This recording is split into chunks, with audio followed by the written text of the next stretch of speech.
In my 15 years of starting and running businesses, investing in real estate, stocks, bonds, even other people's businesses, you want to know what the safest asset I've discovered is? Fame. I know it sounds crazy, but fame is an asset that will allow you to finally achieve your income goals or even 100x your income. And yes, I know you're probably thinking, Nicole, that sounds crazy. Fame is for celebrities, for people chasing clout. I'm not trying to be that. But hold up, let's talk like investors for a second. In investing, when we say something is safe, we mean the probability of losing value is low. We're talking about assets that are resilient, liquid, recession-proof. And in 2025, if you're famous for something, anything, you can't not monetize it. Now, let's define fame properly. The world distorted it. People chasing followers, dancing for algorithms, doing dumb stuff for likes, which I cannot stand. But real fame is simple. It's being known by the right people for the right thing.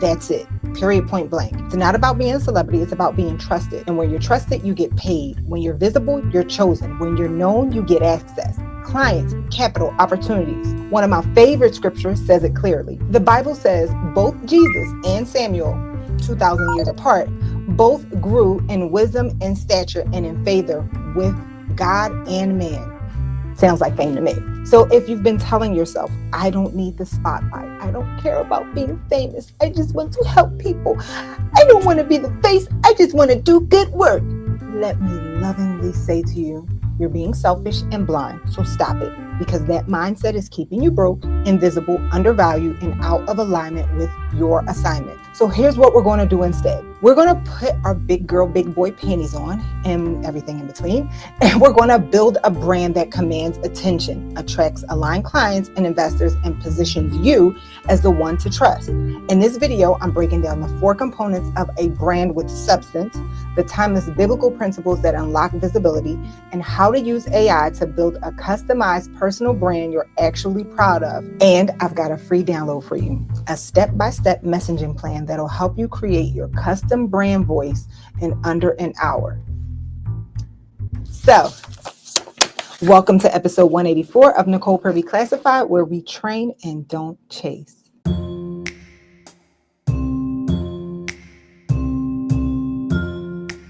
So one of the areas where I see a lot of people make a huge mistake in is they want to make money by building a high quality product.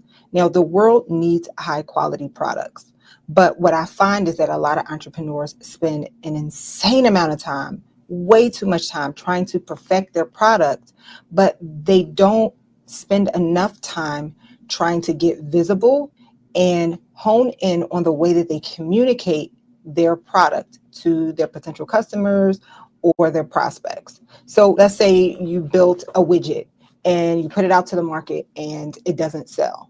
And what the typical entrepreneur will do will go and say, okay, it doesn't sell, I need to make the widget better. And then they bring out widget 2.0 and it doesn't work. And then they go back and then they try to make it better because they're like, it's not selling, I need to make it better. And then they keep doing this process over and over and over again. And they're spinning their wheels because they're focusing on making the widget better. But instead of making the widget better, they need to figure out how to uncover the value better, how to communicate their messaging better. And so let's say, for instance, this widget helps people make more money, right? You all know that there are really only 3 human desires in terms of marketing. That's health, wealth, and relationships. Okay. So let's say this widget is a wealth widget and it helps people make more money. And you're saying the best thing about this widget is going to help you make more money. And you are sticking to that because you think that this is all that people want. Well, I have some good news and bad news for you.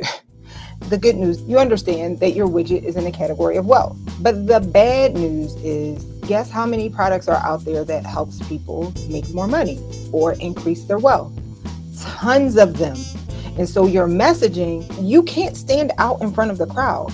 You have no message. Hey, here is a new thing that solves a problem that everyone else is trying to do. One of my favorite books, I've mentioned it on this channel before, is the 22 Immutable Laws of Marketing. The first law is be the first to market for anything. And the second law is if you can't be the first, create a new category and make yourself first in that. What is create a new category? That's the gap that we're trying to get in. Create a new category is all about branding. And so this is why I'm going to reframe your mind around branding. The only purpose of branding, the number one purpose of branding, is to get known for something. That's it. And if you are sitting here thinking to yourself, I'm trying to create a really great widget, but I don't want to be known, I don't want to be famous, then you need to pack up business ASAP. Let me tell you the story that really put this in my mind. I am a tried and true extrovert. I really am. I know I got a lot of introverts who follow me because I am the introvert's extrovert. But I don't like going to networking events because I don't like when people don't have context for who I am. Like, I don't like making small talk. And I just don't like when people don't know who I am. And I would tell people this thinking that this was like a narcissistic thing, but it's not.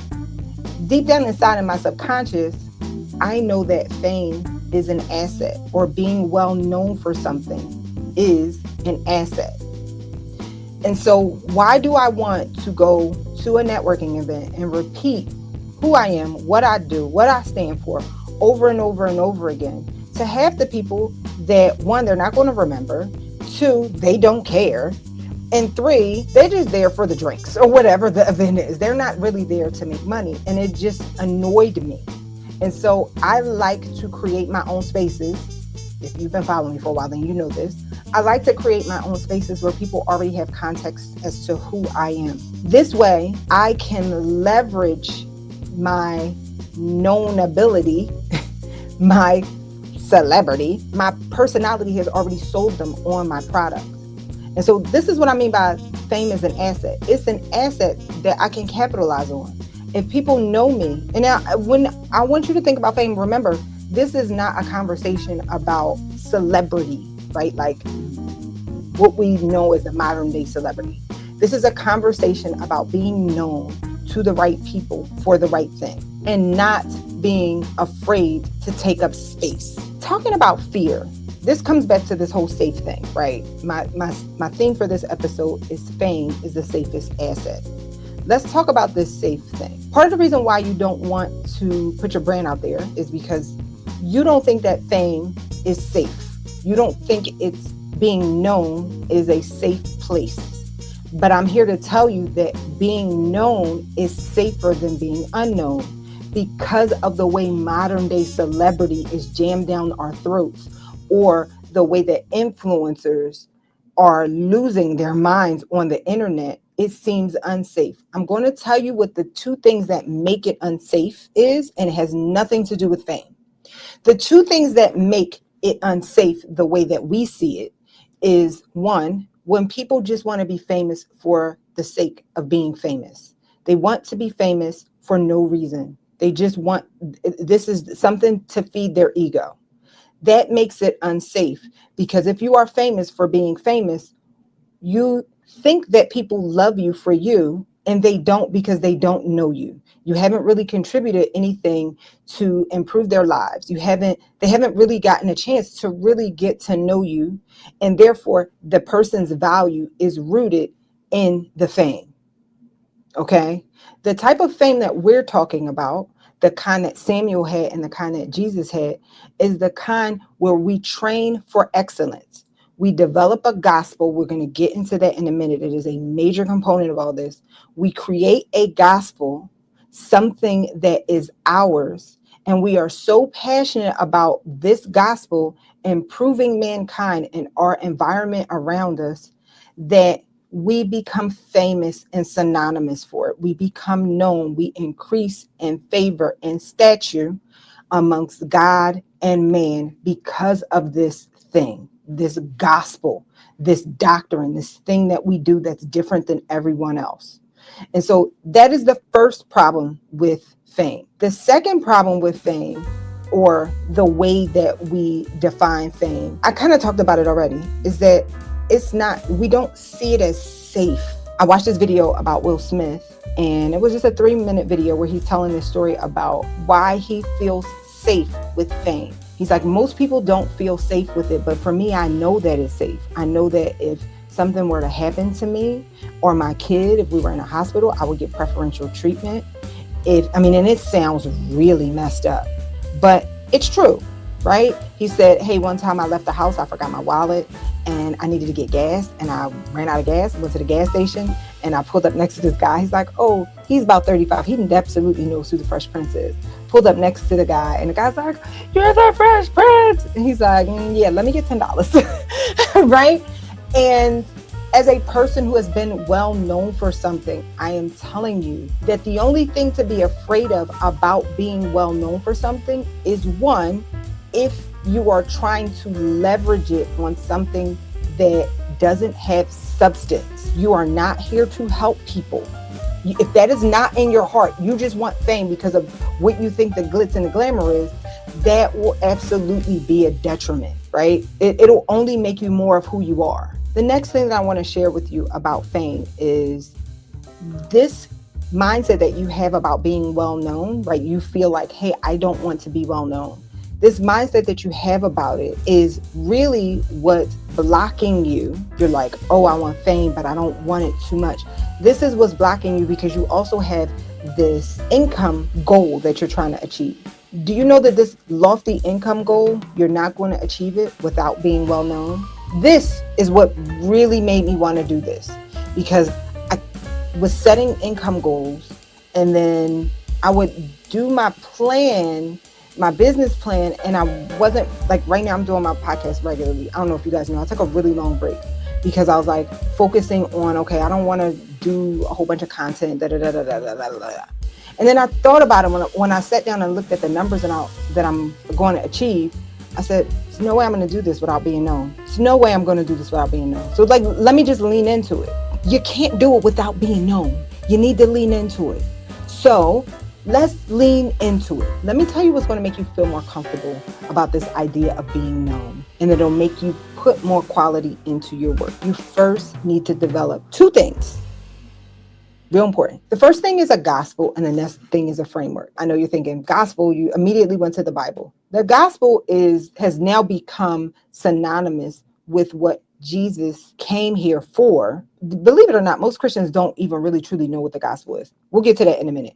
But it doesn't necessarily mean that. A gospel is a truth that you know, and most likely other people don't know, right? Like it's a new truth. What is your truth? What do you do differently than your counterpart? How do you approach things differently? How do you fulfill your customers' orders differently?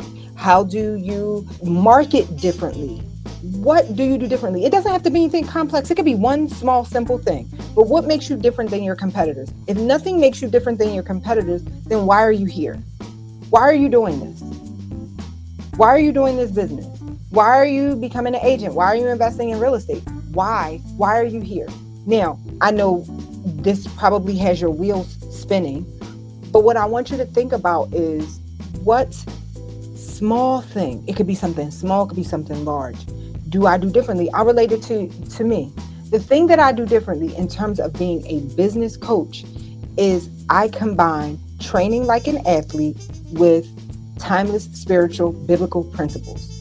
To me, that is the only way to live a fulfilled life and be a successful entrepreneur, what the Bible calls good success. There are some things that athletes do that we don't translate into business that makes athletes do really, really well when they come to business because they understand these things that most entrepreneurs just don't do. I relate those two things.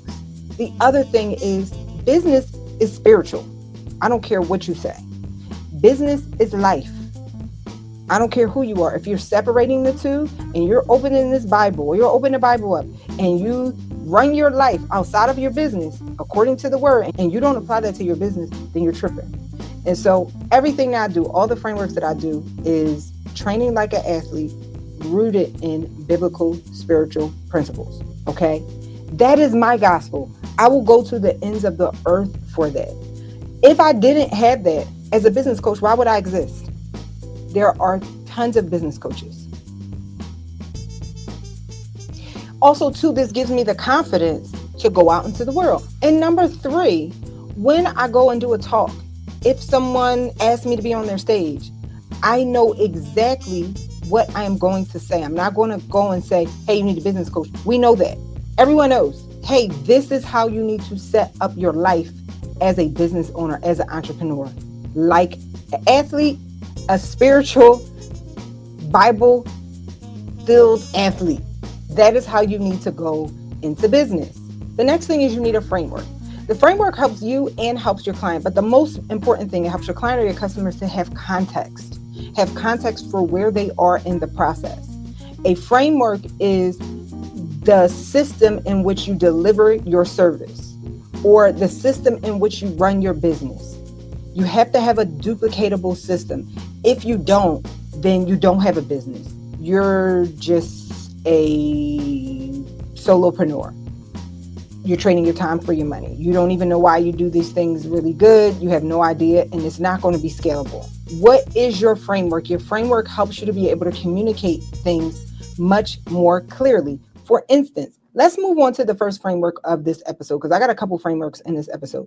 Let's move on to the first framework of this episode, which is what makes a brand have substance. The first thing that makes a brand have substance is your gospel. We just talked about that. What do you do differently? You don't need a framework to have a brand, but you need to have a gospel. The next thing is your physical look. Does this mean you need to be beautiful? No. Your look needs to have a theme, though. I don't want to say it needs to. It should. It all should kind of tie together and tell a story. For me, I try to look as polished as I can when I'm on this podcast. But I want to give you an example of like Mel Robbins, who just became the number one podcaster in the world. You know, white lady with the blonde hair and the thick glasses. Like, she's not the most beautiful woman, but you know her in them darn glasses. That is her thing. I follow a couple of celebrity stylists, and there is this one woman who talks about how certain celebrities didn't pop off until they had a signature hairstyle. So think Ariana Grande with her ponytail. Think Beyonce with her blonde hair, okay? And again, it doesn't have to make you beautiful. Sounds like Glorilla. It doesn't have to make you beautiful, but it does have to fit into the story. And being really intentional about that.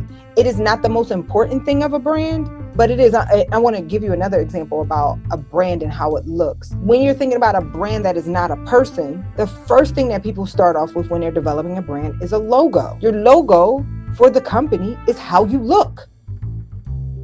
So start coming up with some themes. If you're a personal brand, coming up with some themes for how you look. I noticed that I'll give you guys an example.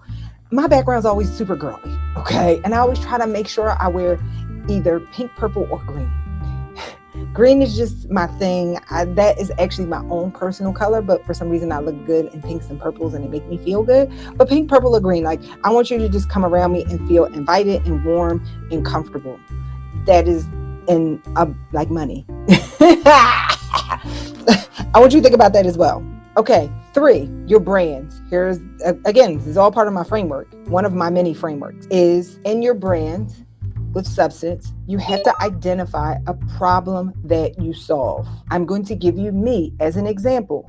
What problem do I solve? I'm always telling you about how to double your income, 2x your income, but most importantly, I'm here to get you clarity. You cannot make more money without clarity, or it won't feel good. I've made money without clarity, and then I sabotaged it. It won't feel good, but it is much easier to make money with clarity. I try to give you as much clarity about yourself, not necessarily about business. I try to give you more clarity about yourself. That is the problem that I solve. If you could get more clarity, you can unlock so much in yourself. This is why when Jesus went around gathering his disciples, he was telling them about themselves. Hey, you're a fisher. I'm gonna make you fisher of men, okay? Always telling people about themselves. He went to the lady at the well and said, listen, you've been married 5 times and the man you with ain't even your husband. And she went and said, this man told me more about myself. So if you can get clarity about yourself, then you can go on and live in your purpose, which is my purpose, to help people get to their purpose. I've been clear about that since I was like 10. Okay, that's another conversation for another day. And the 4th thing about your brand is, how do you make people feel?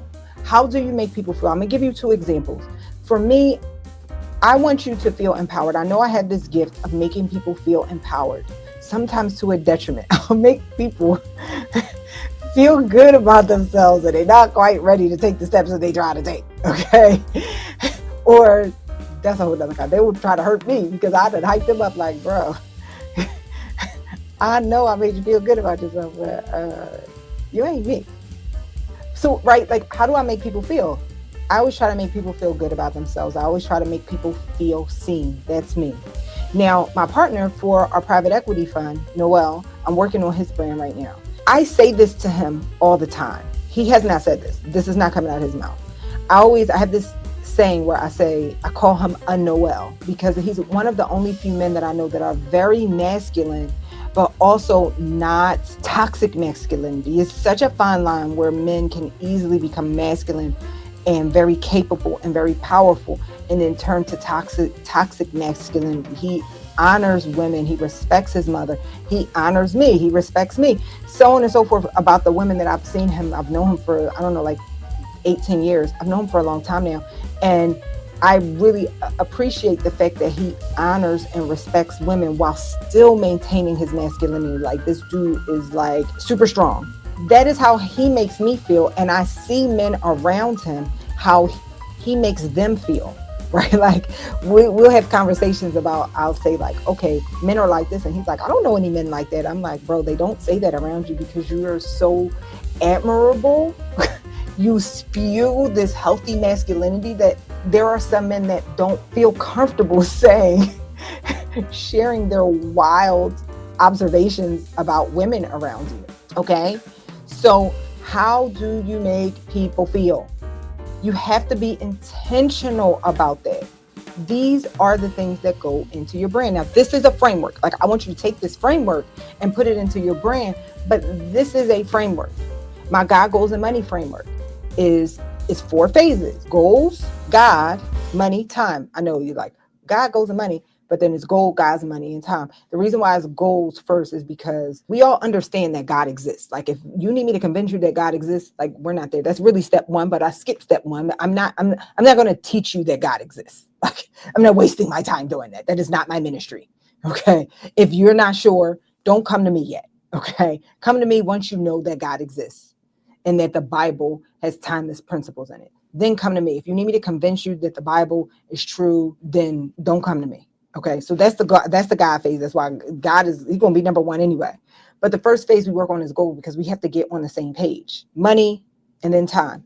The other thing about the framework is those are the 3 most talked about things in the Bible: God himself, goals, which is the kingdom, promises, testimonies, covenants, all the things that God promises us. Those are goals. Money is the 3rd most talked about thing in the Bible. And then time, because Jesus did spend all his time doing miracles, and miracles are nothing more than regular everyday things, but the time frame compressed or expanded. And so Jesus just knew how to compress and expand time frames.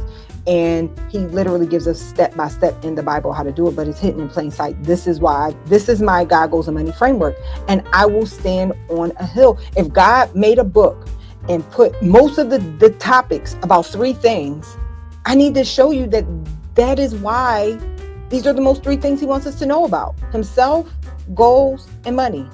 And not because we idolize or worship money. He wants us to understand how to treat it, because if you are misled, you will either love it or you will go into poverty. And both of those things are not good. And so he wants you to understand, hey, I gave you guys this gift and y'all mess it up if y'all don't follow my tenets. Okay, you may be thinking, great, Nicole, these are your frameworks. I need some really cool frameworks. Don't worry, I have a guide at the end that will walk you through how to have your framework. You can have it in an hour.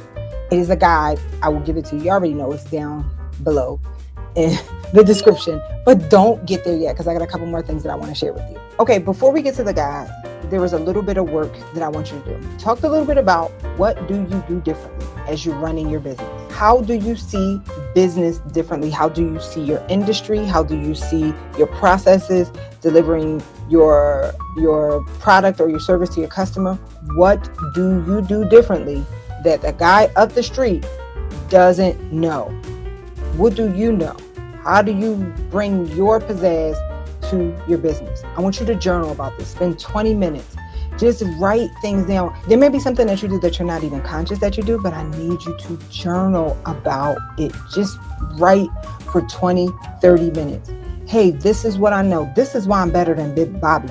This is why I'm better than all of them. You know, I'm always thinking about this for agents, because being an agent, a real estate agent is probably one of the toughest businesses to be in, because your service and your products are homogenous, right? Every agent has access to the MLS. Every agent is nice, most of them, right? You're kind, you're nice, you're considerate. What makes the good agents stand out from the rest of the agents? Now, here are some things. An agent may have a really great network that they can market their listings to, that they're always getting good listings. They are in a unique space, positioned within their community in a unique place.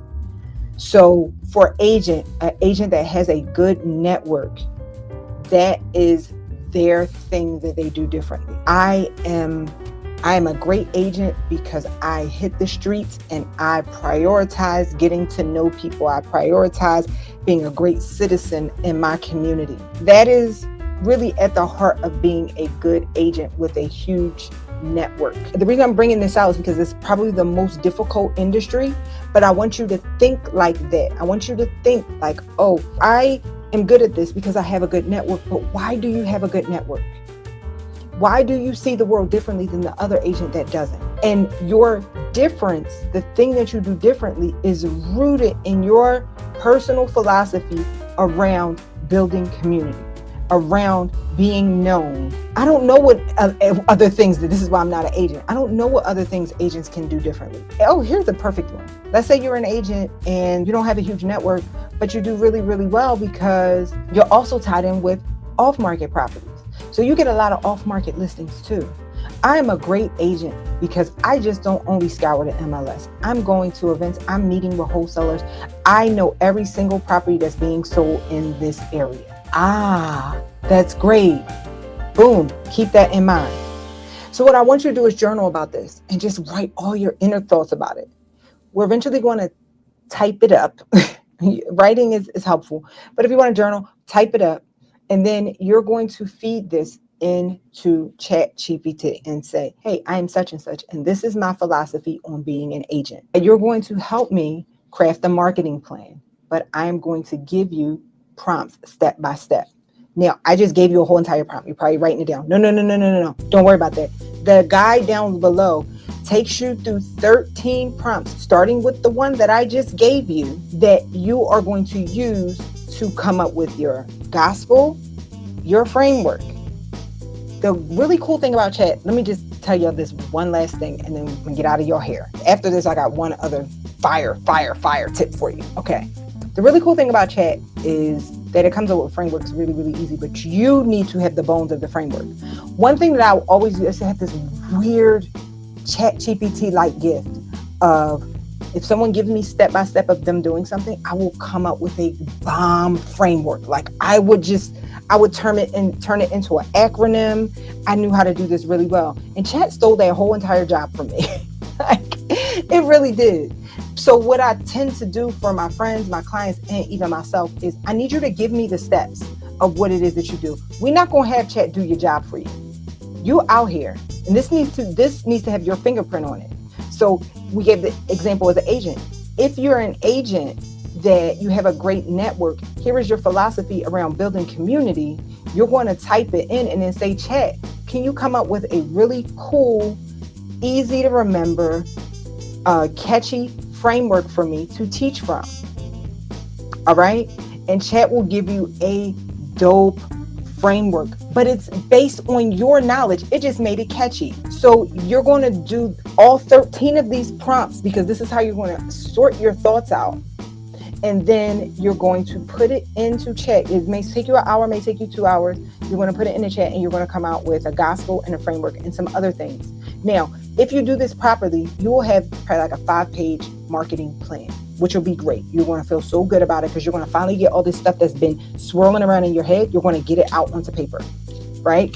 And so now you have it on paper and now you're like, oh my God, I am super overwhelmed with how I need to start talking like this. I need to start memorizing some of these phrases that we came up with.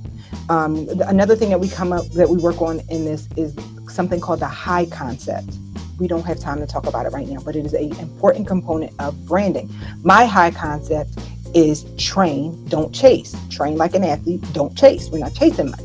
I gave Mel Robbins example. She's got the 15-second rule. Russell Brunson, he is one funnel away. Dan Kennedy, he is magnetic marketing, or the no BS guide. Something called a high concept. I call it, that's your thing, right?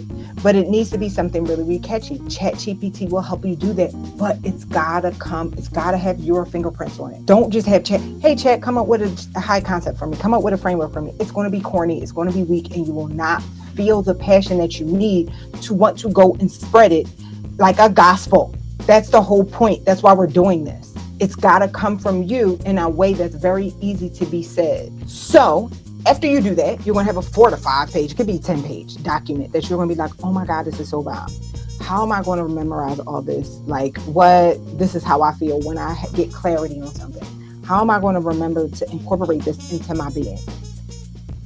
I talked about this before. There is something called Notebook LM. It is a Google AI tool that takes text, and you can do a couple different things, but my favorite thing that I do with it is I take text, I'll make a podcast episode out of it. 2 AI people having a conversation about my text, my business plan. So for instance, I do this every week for this podcast. I write my newsletter on Friday or Sunday before putting my newsletter out. If you're not on my email list, you need to get my newsletter because I give out all kinds of gems. I write my newsletter and it's long. It's really for me. It's not even for you. I write my newsletter for me. And then by the time Monday comes around, when I go to record this podcast, I have forgotten everything because I wrote it 4 days ago. So what I do is I take the text and I put it into Notebook LM. And then it gives me a 12-minute podcast episode of these 2 people having a conversation about my text. And I listen to it Monday morning when I'm in the gym before I start recording, so that by the time that I'm done, I have it so ingrained in me that I can speak to it like nothing. Now, if you want an example, I will actually tack on, should I make another episode? Yeah, no. Click the link. I'll put out 2 episodes back to back. Actually, I'm going to put the podcast episode out first. So click the link at the end of this episode of the podcast, and then you'll see the other podcast, and you'll see how it works. And I'll post the link down to Notebook LM down below. So what I want you to do is what you're going to listen to is an example of how you're going to take this document based on the document that I share with you down below. After you follow the prompts, you're going to have your own document. All right. You're going to take everything that Chat gives to you and put it into one document. In order for this to become a part of you, you're going to copy this and put it into Notebook LM and get a podcast episode that you can listen to over and over and over again, so it can be a part of your DNA. You will now know how to speak your new brand. You will have it remembered. You will have it memorized. You will become one with your new gospel. Okay. Because you've listened to this podcast. You've listened to these 2 people talk about you 3 and 4 times. Okay. And you've gone over your document as well. So if you want to keep the party going, listen to this example of everything that I talked about here. Listen to this example of this podcast episode by these 2 AI people, and enjoy.